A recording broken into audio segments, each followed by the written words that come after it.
Hi, I'm Todd Rosenbluth, Head of Research at VettaFi, and thanks for joining us for another episode of ETF360. Today I'm pleased to be joined by Dan Petersen of IndexIQ, and we're going to be talking about HFXI. Dan, thanks for joining me. Thanks, Todd. Well, it's great to have you here. So we're talking about international equity ETFs. How much can currencies impact the return of a typical international equity fund? The currencies actually have quite a substantial impact on international equity investing. Most people, if they think about it and they understand what's happening with their investments, they do tend to get into the international currency perception of what happens. And when you're a U.S. investor investing internationally, what happens is you convert your U.S. dollars to the foreign currency into that market to then invest in those equities. So that conversion that takes place upon the purchase and ultimately the sale has an impact on the equity returns. It's not just an isolated return of what happens overseas. So do you find that U.S. investors, advisors, they have a currency outlook that they're thinking about as part of their expectations? So this is absolutely the conundrum, is firms will have a view, media will have a view, and many times I find that they have both views. They'll state one view and then they'll say the other could happen.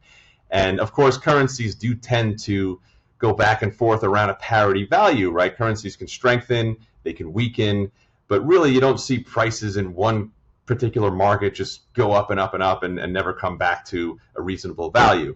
So with that said, when you look back and you try to look at where currencies are heading and what's impacting currencies and how they move, there are so many different facets that play into that. It's very difficult to say that there's a mid or a long-term view on where currencies are headed. And of course, the choppiness short-term can really destroy a holding. So with that said, views do tend to come up in conversations, but we find that most advisors don't like to tactically allocate around those views. They tend to want to have an understanding of what's happening, but not necessarily move positions back and forth according to their views. So what if I don't have a particular bullish or bearish view on currencies? What should I be doing? That's the interesting part, right? There are many options out there. And back in about 2015 are when the whole currency hedged conversation became really popular. At that time, Abenomics was going on in Japan, and they were intentionally devaluing their currency in order to support their economies, their heavily exporting economy.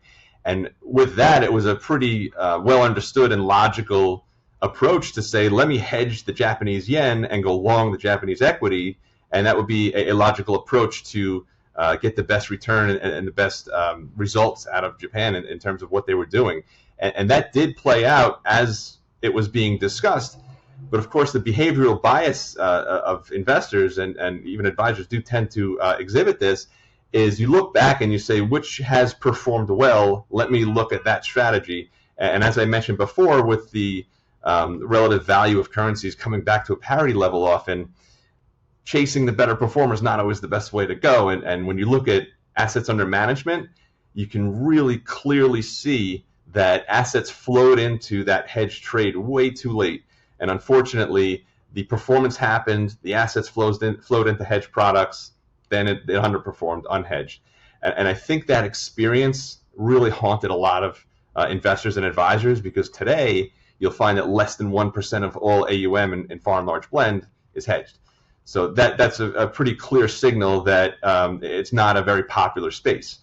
But the outperformance of hedging and having international exposure without the currency exposure, or being positioned well for U.S. dollar strength, has been more important over the past couple of years than it's been in the past 20 years. So having that hedged exposure would have been the greatest exposure internationally that you could put yourself into. But of course, that's not where assets were, right? Less than 1% of assets are in that space. So to your point, I think most people really don't want to have a view or want a position in a passive nature, especially when they're looking at ETFs. And one way to do that would be to have a 50% currency hedge. In that case, you get the benefits of foreign currency strength because you're not completely hedged. But when you have a year like 2022, where currencies detracted on average for the developed markets, on average 10% detraction from returns, you want to have some type of mitigation in there, and a 50% currency hedge can provide some of that. So you kind of get the best of both worlds, right? You get some of the downside protection, lower volatility, but you also get the upside participation when foreign currencies strengthen. just not to the same effect as trying to bet and tactically move around that. So let's give the audience an example. Could you talk about HFXI, which is one of the IndexIQ ETFs? Yep. So HFXI is the IQ FTSE International Equity Currency Neutral ETF, a long name to digest, but simply put, it's exactly what I've been speaking about at this point. It tracks the FTSE ex North America Developed Markets Index, which is the same market cap weighted index that Vanguard uses in their products. But the index that we follow happens to have a 50% currency hedge in place.